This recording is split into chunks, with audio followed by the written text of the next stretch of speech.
Maswerteng gabi po mga ka-STL. Narito na po ang resulta ng STL Pangasinan para sa araw na to, 3rd January 18, 2026. Araw ng linggo. Naway ang mga natayan nyo pong mga numero kanina ay manalo nawa ngayong gabing ito. 8:45 PM. Kaya kunin nyo na po ang inyong mga ticket. Narito na po ang resulta. Ang mga numerong nanalo sa STL Pangasinan ngayong gabing ito, January 18, 2026, 8:45 PM. Third draw result, 14 at 32 in exact order. Again, 14 at 32.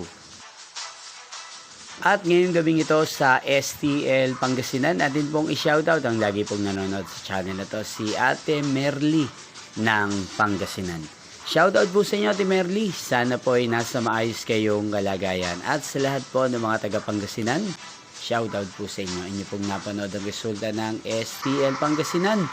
Maraming salamat po sa patuloy niyo pong pagsuporta sa aking channel. Magkita-kita pong muli tayo bukas na alas 12 ng tanghali. Thank you for watching. Huwag pong kalimutang mag-subscribe.